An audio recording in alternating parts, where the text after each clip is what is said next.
my dear people. It's Mariana here and Camila over there.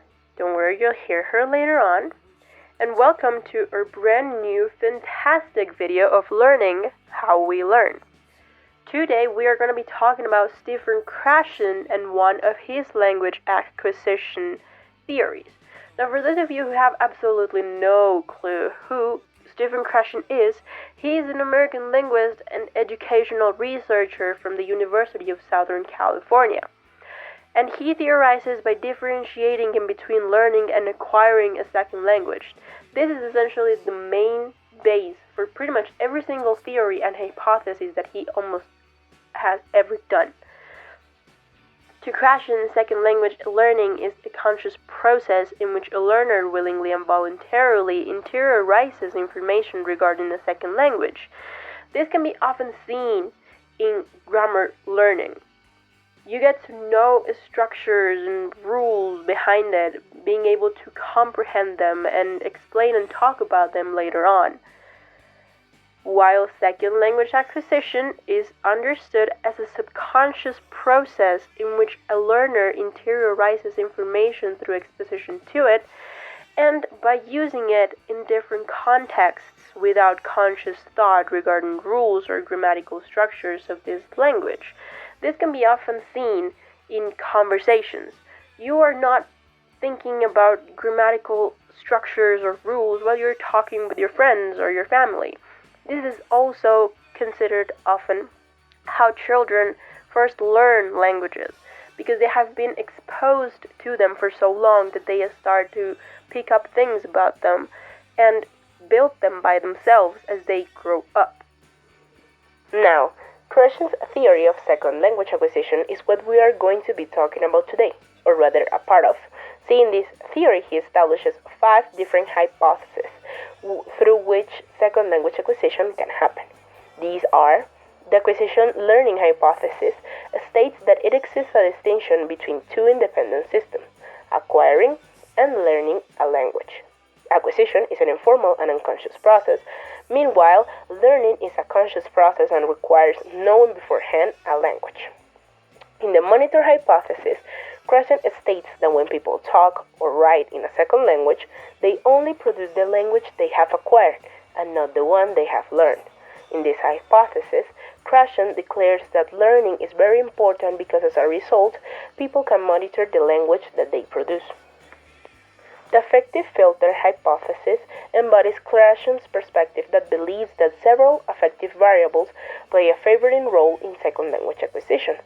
These variables include motivation, self-confidence, anxiety, and personality traits. When the student has a high affective filter, it means that the student is stressed out. A low affective filter is the goal. When students feel uncomfortable or anxious, their affective filter goes up as a defense mechanism and the process of acquisition is interrupted.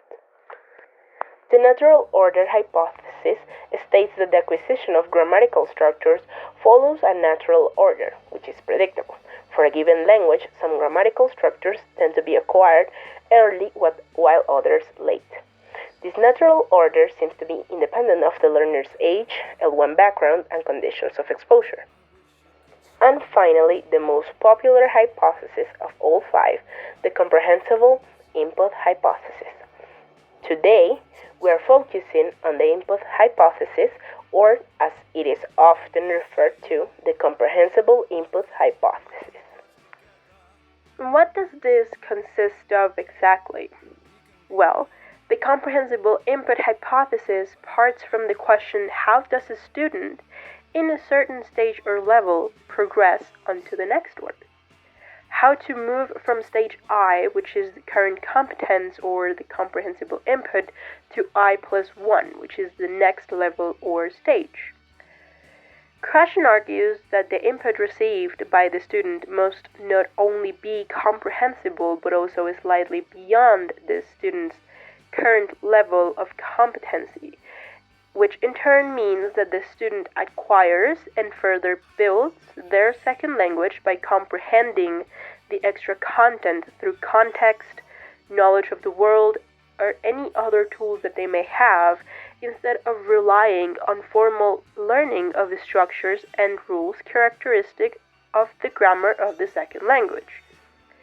Subconsciously, the student makes links in between the things that they know about the second language with the things that they are above their level, which also allows them to comprehend them and acquire the second language even more than they already have. And this is all it. Your crash course into Stephen Krashen's second language acquisition theory and the 5 hypotheses that are within them has officially ended. Thank you so very much for paying attention to us, even if this was insanely dense or not, for every single last one of you, but we are thankful that you paid attention to us anyway.